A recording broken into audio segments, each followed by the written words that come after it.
आज हमारे महानुभाव सज्जनों ने जिस अभंग की व्याख्या भी करते आए हैं, आज जो हमारे परम पूजनीय गौतम जी महाराज इन्होंने जो अभंग रखा है शुरुआत में, और हरिभक्त प्राण जो महाराज लोग इनका नियम है, ऐसी आचार संहिता है कि जो एक अभंग को रख दिया जाता है उसी पर उसकी व्याख्या की जाती है। खैर हमने तो हरिभक्त प्राण की भूमिका नहीं दिए हैं और मेरे परंतु जितना बनेगा इस अभंग की व्याख्या करने जाऊंगा और त्रुटियों के लिए क्षमा भी अभंग है। तुझा निज सुख तुझा पासी आहे, तुझा निज सुख तुझा पासी आहे, विचारोनी पाहे गुरु पुत्रा, विचारोनी पाहे गुरु पुत्रा।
विश्ववा खेचर जो संत शिरोमणि तुकाराम जी महाराज इनसे भी पुराने थे, इनसे भी पुराने माने जाते हैं।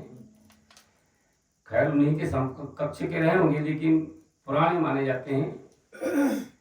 दरअसल हुआ क्या था कि जिस समय पर ज्ञानेश्वर महाराज, निवृत्तिनाथ ये जो संत हुए, उसी समय पर नामदेव महाराज भी हुए। यद्यपि अवस्था के मान से नामदेव बहुत छोटे थे इनसे, लेकिन ज्ञान में अच्छी ऊंची ऊंची बातें कर लेते थे, परंतु उन्होंने गुरु धारण नहीं किया था। गुरु धारण कराने के लिए, नामदेव जी को गुरु धारण कराने के लिए ज्ञानेश्वर महाराज ने एक युक्ति रचा। गोरबा कुम्हार उस समय के वो भी हरिभक्त प्राण थे और वो गुरु धारण किए हुए थे। इन्होंने ये योजना रखा, संत मंडल बुलाया, सभी बैठे हैं और ज्ञानेश्वर महाराज से ये उन्होंने पहले विचार किया था कि यहाँ पर नामदेव अभी गुरु धारण नहीं किया, इसको गुरु धारण करवाना है। इसलिए आपने वो जो बर्तन बनाने का जो पिटना होता है, जिसको कहते हैं, वो आपने सबको पिटाई देना है, कि सब पर मारना है, लेकिन इसको थोड़ा पक्का करना है, ताड़ना देना है। इसको अहम भाव, ज्ञान की बातें तो करता है, लेकिन अहम भाव, शरीर का अभिनिवेश। अविद्या 5 प्रकार की होती है। अविद्या यानी जो जैसी चीज नहीं हो वैसी दिखना, अविद्या। अस्मिता यानी मैं कुछ हूँ, अहम भाव, अस्मिता। राग यानी किसी से लगाव और द्वेष। अब अविद्या, अस्मिता, राग, द्वेष और अभिनिवेश। अभिनिवेश का मतलब क्या मैं मर जाऊंगा क्या, यानी शरीर से, इस अधि यानी शरीर से आत्मा का इतना जुड़ाव हो गया है कि ये आत्मा वाकई में अपने आप को शरीर ही समझ बैठती है। ये अभिनिवेश कहलाता है कि मैं मर जाऊंगा कि भाई एक दिन। मैं नहीं मरता, आत्मा नहीं मरती, शरीर बदलता है और कई शरीर बदला इस आत्मा ने आज तक के, लेकिन ये अभिनिवेश कहलाता है। तो जब नामदेव महाराज की बारी आई, उन्हें जनाबाई पर भी मारा, 2 पिटना, ज्ञानेश्वर महाराज पर दिया, निवृत्तिनाथ पर दिया। जब उसकी नामदेव जी की पारी आई तो वो डर के मारे उठ करके भागने लगे, बोले ये कच्चा है, इसको पकड़ो। और ले गए कहाँ, विश्ववा खेचर के ही मंदिर में, जहाँ वो निवास करते थे।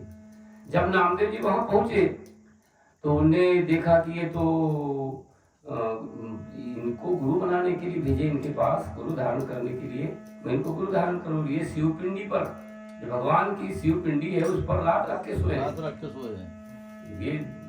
ये तो कैसे ये ज्ञान देंगे। बोले महाराज आप तो, अरे बेटा, बोले अवस्था बुढ़ापे की अवस्था है। तो महाराज बोले ये आप भगवान के शिवपिंडी पर पांव रख के सोए। बेटा बोले अवस्था बहुत लंबी अवस्था हो गई है, बुढ़ापा, कमजोरी आ गई है, आप ये हटा दीजिए बेटा, मेरे पांव को इस पिंडी से हटा दीजिए। नामदेव जी ने उस शिव पिंडी से पांव को हटाया, जहां जहां पांव रखते थे। विश्ववा खेचर ऐसे संत थे, पहुंचे हुए संत, कहना चाहिए, देखे तो नहीं हमने आपने, लेकिन जो पढ़ने में आता है उस पर विश्वास होता है। शास्त्र की प्रचीति होती है, शास्त्र में जो लिखा है होता है, उस पर हमारी प्रचीति होती है कि वाकई में ऐसा हुआ होगा। तो जहां जहां वो पांव रखते थे हटा करके, वहां पर वो शिवपिंडी प्रकट हो जाती थी, वो शिवपिंडी वहां तैयार हो जाती थी। जब पूरे मंदिर भर उन्होंने ऐसा घुमाया, तब उनको चमत्कार देख करके, चमत्कार को नमस्कार भी करते हैं, सीधे सीधे से नहीं होते हैं। ज्ञानी को 2 बात, ज्ञानी को 2 बात बोल दी तो समझ जाता है, और अन्नाड़ी को फिर वो हाथ। तो इस प्रकार का जब नामदेव महाराज ने चमत्कार देखा तो बोले ये तो मेरी समझ नहीं आ रहा है। बोले हाथ जोड़ के खड़े हो गए, बोले महाराज ये मेरी समझ नहीं आ रहा है, मुझको समझा दीजिए। तब उनको ज्ञान दिया है। ज्ञान देने की पद्धति जो है पुरातन से, सनातन से चली आई है।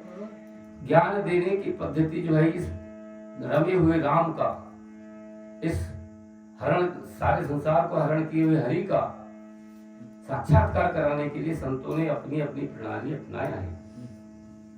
आज भी वर्तमान में दास जो है तो निरंकारी मिशन से जुड़ा है और ये सच्चा ज्ञान पाया है, गर्व से नहीं गौरव से कहते हैं कि पाया है। इसलिए ये चीजें समझ में आती है, क्योंकि सच्चा ज्ञान मिला है, ये अभिमान की बात नहीं, मिला है या नहीं मिला है। तो हाँ, इसको अब चलाना ये हमारे पर है, कितना निभा रहे हैं सेवा सुमिरन सत्संग से, ये हम पर आधारित है। तो यहाँ जब उनको ज्ञान दिया और तब से नामदेव जो है तो गुरु धारण की, और नामदेव महाराज की भी मूर्तियां जहाँ तहाँ बनी हुई है, वो वीणा बजाते हुए, और इस प्रकार का उन्होंने मतलब वो विश्व खेचक जो थे वो महाराज जी का लिखा हुआ अंग है। तो क्या लिखते हैं, तुझा निज रूप तुझा पासी आहे, विचारों नि पाहे गुरु पुत्रा। इंसान दुनिया में तेरे पास भी जैसे सारे इंसान को बनाया है भगवान ने, इस प्रकार तुझे भी बनाया, तुझ में भी सोचने समझने की शक्ति है और तुझ में भी ये परमात्मा विद्यमान है। लेकिन इसको विचार करके देखना पड़ेगा। कहा है भजन में, प्यारे अपनी गठरी खोल इसी में लाल भरे अनमोल, प्यारे अपनी गठरी खोल इसी में लाल भरे अनमोल, प्यारे अपनी गठरी खोल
तू अपने अंदर झांक के देख, बाहर क्या देख रहा है, अपने अंदर देख, तुझ में सारा ब्रह्मांड भरा हुआ है। लेकिन जरूरत है किसी जानकार की, तत्वविद्ता महात्मा की, जो तुझे दर्शा दे कि ये अमुक अमुक चीज तुझ में भरी हुई है। इस प्रकार की बिना गुरु के ये ज्ञान नहीं मिलता। इसीलिए संत वाणी में फिर लिखते हैं आगे, विवेक विचार सो दुनिया पाए, तेने तुझ होए ब्रह्म प्राप्ति। कहा है विवेक कहां से प्राप्त होगा, बिनु सत्संग विवेक न होई, राम कृपा बिनु सुलभन सोई। गोस्वामी तुलसीदास जी रामचरितमानस में ये चौपाई लिखते हैं, बिनु सत्संग विवेक न होई, राम कृपा बिनु सुलभन सोई। बिना सत्संग के विवेक नहीं होता। विवेक का मतलब सार क्या है, असार क्या है, संसार क्या है और ईश्वर क्या है। ईश्वर जो है सार है और संसार असार है, परिवर्तनशील है। ये नष्ट नहीं होता, ये व्यर्थ भी नहीं है, ये पैदा भी होता संसार और ये नष्ट भी नहीं होता। इसका जन्म मरण नहीं है, हाँ परिवर्तनशील है।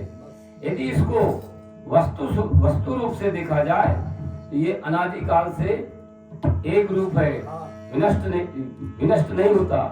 और यदि इसको अवस्था रूप से देखा जाए तो इसकी अवस्थाएं परिवर्तित होती है। नहीं तो अनादिकाल से नहीं, ये संसार भी जन्मता न मरता, लेकिन परिवर्तन होते रहता है। अवस्था जैसे पानी है, पानी ही ज्यादा ठंड हो जाने से ज्यादा ठंड हो जाने से वो बर्फ का रूप धारण करता है और सामान्य अवस्था में 4 सेंटीग्रेड के तापमान में वो पानी का जो तापमान है औसत मान 4 सेंटीग्रेड माना गया है।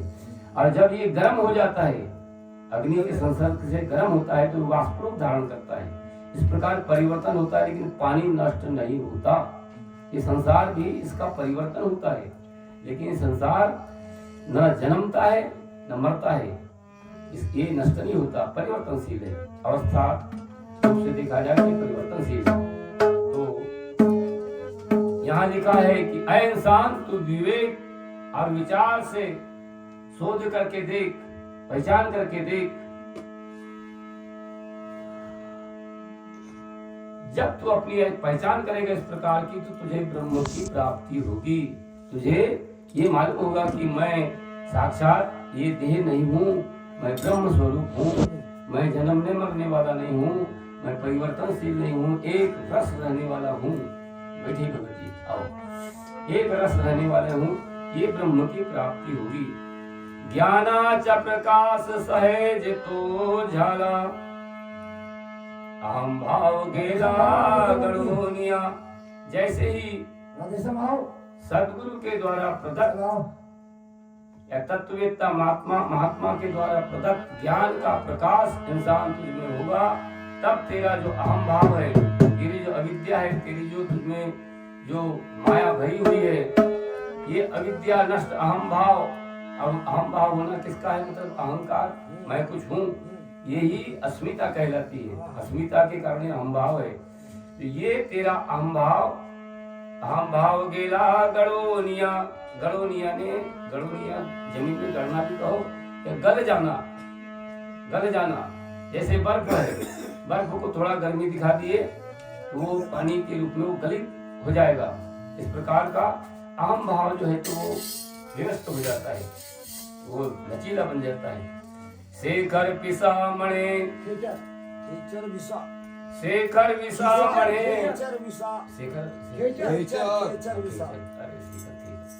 खेचर विसा मणे, ओंकार निर्मला सहज तो झाला ब्रह्म मूर्ति। यहाँ पर जो है, जो खेचर महाराज जी लिखते हैं, खेचर विश्वभा खेचर जी उनका नाम था, वो कहते हैं कि ओंकार निर्मला ऐसा करने से तेरा ये अहम भाव छूट करके तू ओंकार स्वरूप तुझे नजर आएगा। सहज तो झाला ब्रह्म मूर्ति, और सहज ही तू ब्रह्म की मूर्ति अपने आप को समझ के मैं ब्रह्म स्वरूप हूँ। इधर राष्ट्र संत तुकडोजी महाराज लहर की बरखाने में लिखते हैं, क्या लिखते हैं? है ही नहीं बस्ती जहाँ ऐसी जगह पे वास कर, जहाँ बोलने का योग ना ऐसी जुबान अभ्यास कर। पहुँचे नहीं दृष्टि जहाँ ऐसी नजर से देखना, टुकड़ा कहीं मिलता नहीं उसको मिलाने सीखना। ये बस्ती छोड़ करके हम कहाँ रहेंगे? लेकिन ऐसा योग मिलाइए कि जहाँ बातचीत का योग न बने, एकांत जगह देख करके, ऐसी जगह पे है ही नहीं बस्ती जहाँ ऐसी जगह पे वास कर, जहाँ बोलने का योग ना ऐसी जुबान अभ्यास कर। ऐसे सब शब्द जो होते हैं, ये वर्णात्मक शब्द जो होते हैं, 52 अक्षर के अ आ इ ई क ख ग इत्यादि जितने 52 अक्षर के ये शब्द कहलाते हैं वर्णात्मक। इनसे और छट करके जो अनहद नाद बजते हैं ब्रह्मांड में, इसमें बांसुरी, घंटा, चक्र, घंटा, शंख, वीणा इत्यादि, मृदंग इत्यादि सब बजते हैं, दसों नाद। ये शब्द कहलाते हैं। जो शब्द निकलते हैं ये ध्वनात्मक। और तीसरे शब्द होता है, तीसरा शब्द जो है सार शब्द, ये जिह्वा पर नहीं आता। ये जिह्वा पर नहीं आता, इसको बोलने में जीभ की जरूरत भी नहीं पड़ती। ये कब से गरज रहा है और कब से ये कहाँ तक के चले गए। सार शब्द जो है यही ब्रह्म स्वरूप है, शब्द ब्रह्म है। ये सार शब्द जो है ये शब्द हमारा आदि का। कबीर साहब जी क्या लिखते हैं, संत शिरोमणि कबीर दास जी क्या लिखते हैं, शब्द हमारा आदि का शब्द ही लेहु परख, शब्द हमारा सुन करके कुमति जाऊं सरक। शब्द हमारा सुन करके कुमति जाऊं सरक, शब्द हमारा मर गया शब्द ही छोड़ा राज, जिन जिन शब्द समारिया तिनका सरियो काज। ये सार शब्द जो है तल है, कब से चल रहा है, अब इस शरीर के अंदर हम ही शरीर को खोज नहीं पाए। संत महात्मा क्या लिखते हैं, इंसान एक तेरा जो शरीर है ये क्या है, पांच तत्वा चावीना गुरुवाचून वाजना, पांच तत्वा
चार मनी चार खूंट्या चार चमणी, सोहम शब्द निघे ध्वनी।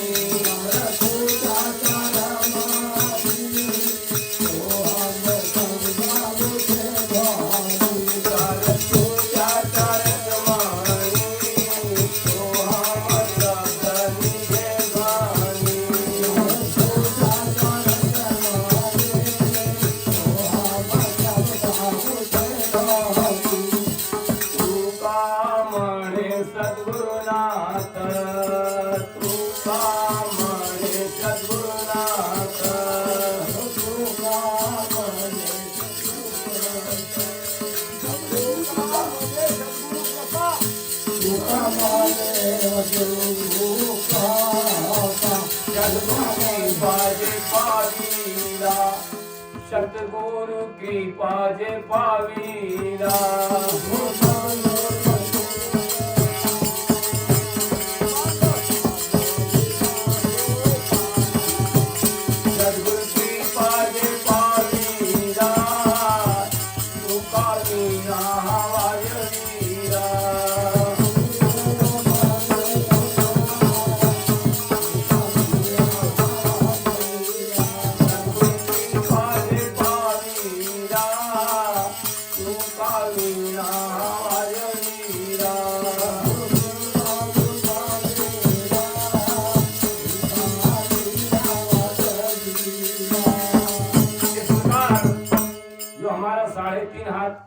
ऊंचाई वाला शरीर दिखाई देता है, इसी के अंदर स्थूल शरीर जो दिखाई दे रहा है, इसके अंदर सूक्ष्म शरीर है, इसके अंदर कारण शरीर है, इसके अंदर महाकारण शरीर है, इसके अंदर अति कारण शरीर है, कैवल्य शरीर। इस प्रकार की पहचान बिना सदगुरु के नहीं होती। वो जानकार गुरु चाहिए, तब ये तत्ववेत्ता महात्मा के जरिए सब तत्व जो भरे हुए हैं सब में खुले खुले दिखाई देते हैं और खुली पहचान होती है। ये पहचान होने के बाद इंसान का हम भाव मिट करके उसे समझ आता है, वो साक्षात अपने को ब्रह्म समझता है, ये शरीर नहीं समझता। जो व्याख्या किया इसमें ये ऐसा है, इस भूमिका को लिया ही नहीं हमने और अड़ानी चल रहे हैं बार बार। धन्यवाद, इतनी सेवा मंजूर हो। आखिरी गलत बोलती आगे वो तुम्हें सुधारना मैंने गुरु का मैंने काम किया सब लोग का नहीं बात सही है तू का मैंने पानी पागीला सुनो बाबा तू का मैंने गुरु को मार हां ठीक है हां सही है होता है। अब हम सही नहीं तो क्या करोगे? बहुत अच्छा करते हो, बहुत बढ़िया, बहुत सुना नहीं क्या?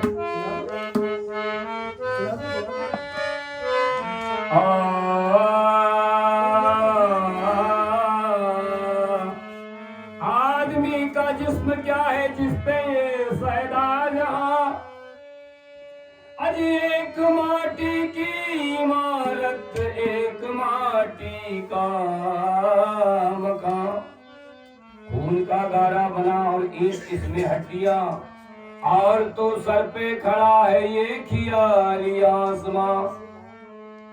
अजी मौत की पुरजोर यानी जब इससे टकराएगी, मौत की पुरजोर आंधी जब इससे टकराएगी, ये इमारत एक दिन भाई खाक में मिल जाएगी। इसीलिए संतों ने क्या समझाया है, उसी को कवियों ने लिखा है। संतवाणी की चीज है ये कि दुनिया में आए हैं तो हमने क्या करना चाहिए, हम हैं कौन, कहां से आए, क्या करना है और कहां जाना है। इतनी पहचान हो गई तो ज्यादा जानकारी लेने की जरूरत नहीं है। हम कहां से आए हैं, हम कौन हैं, क्या करना चाहिए और क्या कर रहे हैं, क्या करेंगे तो हम अपने निज रूप को जाएंगे। इतनी पहचान यदि मिल गई फिर ज्यादा भटकने की जरूरत नहीं। इसीलिए संतवाणी में जो संतों ने कहा है, इसी को कवियों ने लिखा है और गीत है कि दुनिया में आए हैं तो अजी चलो दुनिया मेरे किसे, चलो दुनिया मेरे किसे, पति पल्ले न पड़ जाए, चलो दुनिया मेरे किसे, पति पल्ले न पड़ जाए,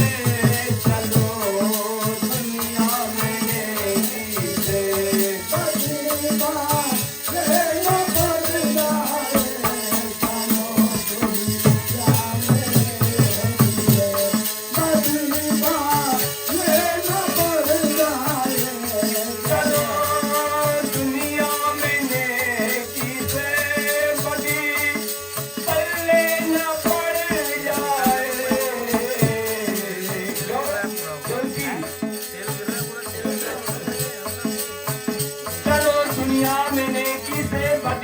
पल्ले न पड़ जाए, क्यों? क्योंकि ये तन माटी का पुतला है।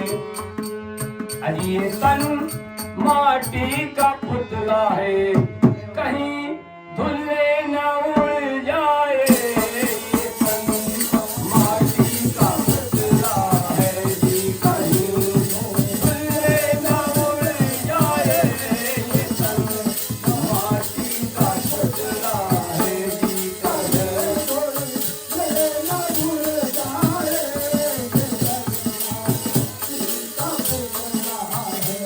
कहीं धुले न उड़ जाए। ये तन माटी का पुतला है, कहीं धुले न उड़ जाए। ये तन माटी का पुतला है जी, कहीं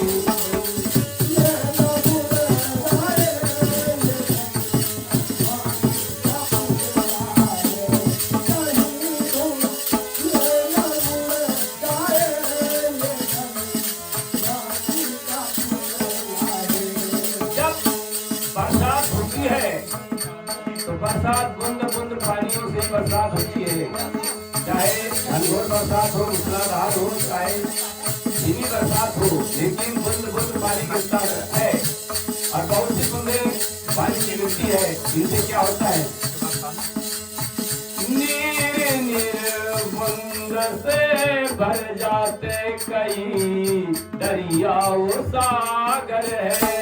नीर नीर बूंद से भर जाते कई दरिया वो सागर है। नीर नीर बूंद से भर जाते कई दरिया वो सागर है।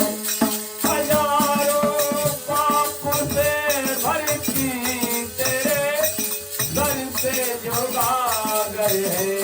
हजारों पाप से भरती तेरे घर से जो गागर है। नीर नीर बूंद से भर जाते कई दरिया वो सागर है। इसी प्रकार हजारों पाप से भरती तेरे सर पे जो गागर है। उतारो बोझ सर से पाप का, भाई उतारो बोझ सर से पाप का, कहीं बोझा ना बढ़ जाए। माटी का पुतला है जी, कहीं धुले न उड़ जाए। ये तन माटी का पुतला है जी, कहीं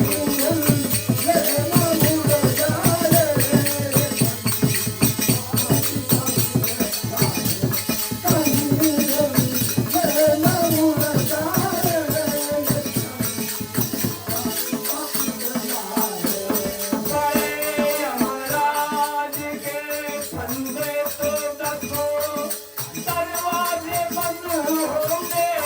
बड़े यमराज के फंदे तो दसों दरवाजे बंद होंगे। बड़े यमराज के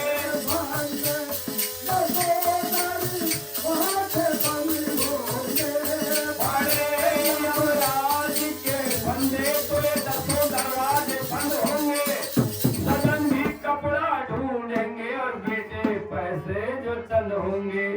इसीलिए कहा है घमंड का घर जो खाली हो गया, घमंड का घर जो खाली हो गया तो पहिया उखड़ जाए। घमंड का घर जो खाली हो गया तो पहिया उखड़ जाए। घमंड का घर जो खाली हो गया।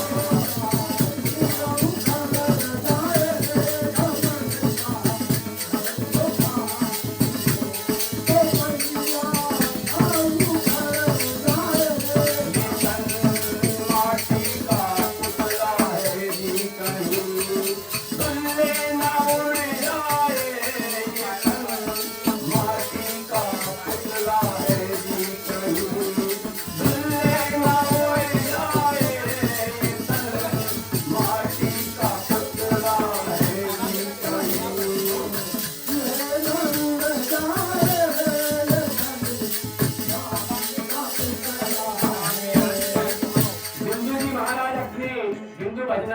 क्या लिखते हैं, किस काम का ऊंचा महल जो तू बनाएगा, किस काम का ऊंचा महल जो बनाएगा, किस काम का लाखों का जोड़ा तू कमाएगा, किस काम का लाखों का जोड़ा तू कमाएगा, हाथियों का झुंड भी किस काम आएगा, हाथियों का झुंड किस काम आएगा, वो जैसा यहाँ आया है वैसा ही जाएगा, तू जैसा यहाँ आया है वैसा ही जाएगा। तेरी सफर में सवारी के खातिर कंधे पे ठठरी का ठेला रहेगा, अरे मन ये 2 दिन का मेरा रहेगा, ये कायम न जग का झमेला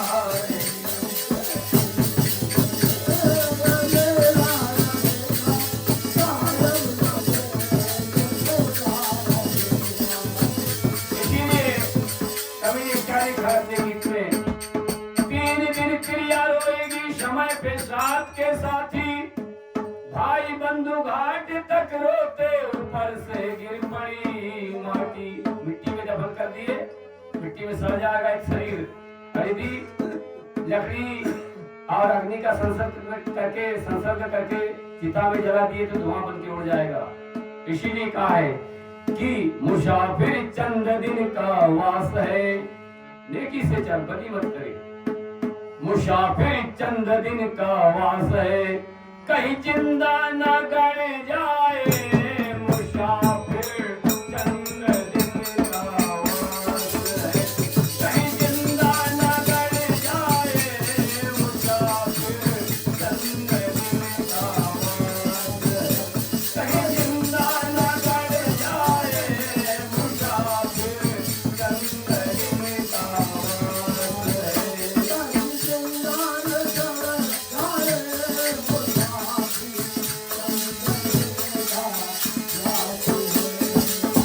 इसीलिए कवि लिखते हैं, दिया अगर ना किसी को कुछ तो फिर ले भी क्या सकते हैं, जितना यदि अपने पास है तन से मन से अथवा धन से किसी को सहयोग करो, तन से भी करो मन से भी करो और धन से भी करो। दिया अगर ना किसी को कुछ तो फिर ले भी क्या सकते हैं, जो जिंदे पर न दे सकते मरे पर दे भी क्या सकते हैं। एक आदमी ने किसी आदमी का पैसा खा लिया था, किसी साहूकार का। साहूकार कहता है त्रास हो गया मांगते मांगते, जा सारे कहता है नहीं देगा तो अगले जन्म में खटेगा। ए अगले जन्म की बात मत करना साहूकार जी, अगले जन्म की बात मत करना। वो पैसा खाने वाला बोल रहा है उल्टा साहूकार को, उल्टा क्यों साहूकार को डांटे, बोले अगले जन्म की बात मत करना। क्यों? बोले अगले जन्म में तूने खाया था तो मैंने खाया, बराबर बोले बराबर हो गया, अगले जन्म कैसे जाऊंगा तेरे को। अरे वाह, ऐसे की होशियार मिलती है दुनिया में। कभी क्या लिखते हैं, दिया करना किसी को कुछ तो फिर ले भी क्या सकते हैं, जो जिंदे पर न दे सकते मरे पर दे भी क्या सकते हैं। ढूंढो अब कुछ राज जीने का, ढूंढो अब कुछ राज जीने का, कहीं पर्दा ना उजड़ जाए, ये तन माटी का पुतला है, सुनने ना उड़ जाए, ये तन माटी का पुतला है, कहीं सुनने ना उड़ जाए, ये तन माटी का पुतला है, कहीं सुनने ना उड़ जाए, ये तन माटी का पुतला है, कहीं सुनने ना उड़ जाए।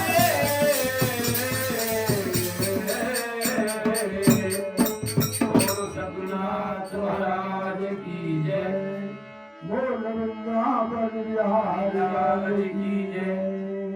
राधे श्याम। ये लो गौतम जी, आपके काम आएगा। अब इसको आपको बोलना है सामने।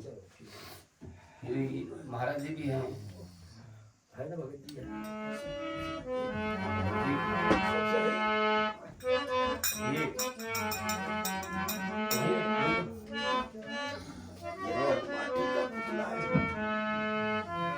महाराज जी ने लेना उड़ जाए। ये बोल रहे अरे गाना ये बोल रहे थे। हाँ बड़ी अच्छी बात है हाँ ये समाज इसको अपने हिसाब से ले लो इसको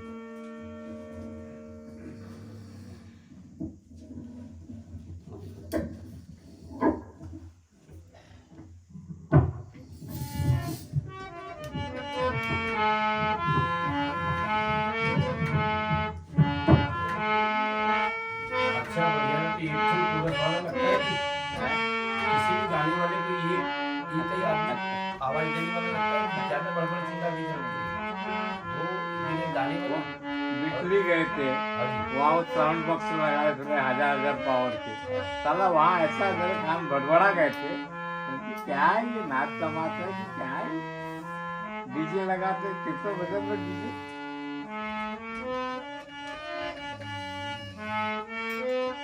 आपके मालूम बेचारे दिन भर रात का भी लगे दिन में भी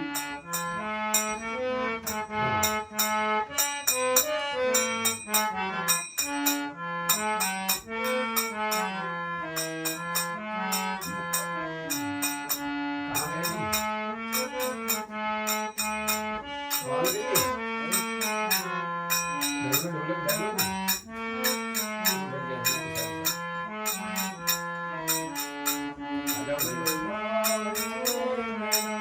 वो खोले जो क्या पागल वाला हिसाब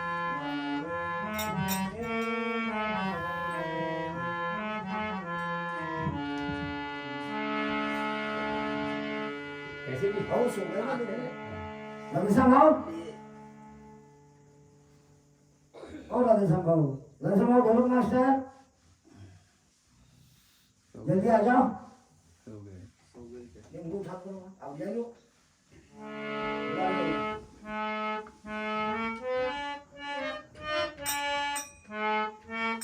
दिन भर में प्रभात फेरी बजाए ना सके दिन भर में बजाए यहाँ भी बजाए थोड़ा थकावट कम आओ फिर ये ये आ जाओ हम तुम सोएंगे कल की रेडियो में जगह नहीं और ये सब बजा के दे मैं वो रास में वो ठीक मेरा है वीडियो बजा रहे हैं तो देखो बातें नहीं हो रही है भगत जी भी आओ ना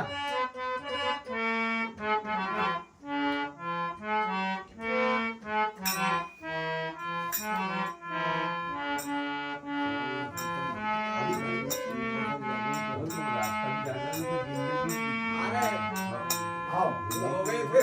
आओ नींद लग गई। नहीं आ जाते ना मैं बोला